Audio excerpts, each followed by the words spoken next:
وهل أتاك نبأ الخصم إذ تسوروا المحراب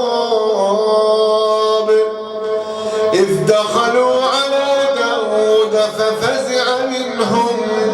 قالوا لا تخف خصمان بغى بعضنا على بعض فاحكم بيننا بالحق ولا تشطط واهدنا إلى سواء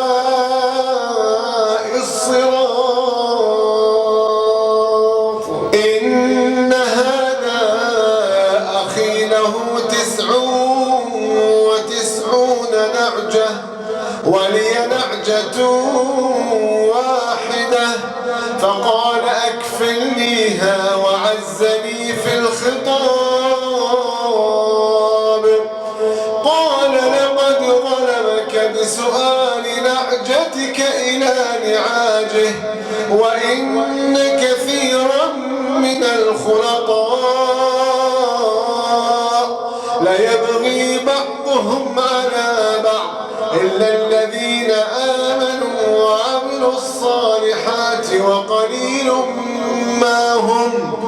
وظن داود أنما فتناه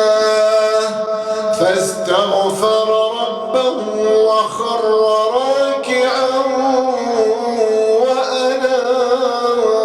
وأناب فغفرنا له ذلك وإن له عندنا لزلفى وحسن مآب يا داود إنا جعلناك خليفة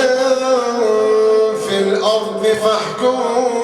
بين الناس بالحق ولا تتبع الهوى فيضلك عن سبيل الله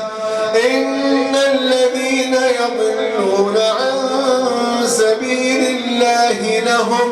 لهم عذاب شديد بما نسوا يوم الحساب وما خلقنا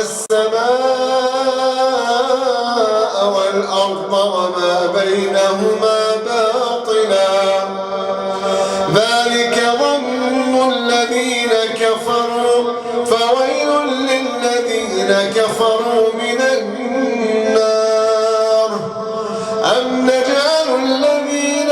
آمنوا وعملوا الصالحات كالمفسدين في الأرض أم نجعل المتقين كالفجار كتاب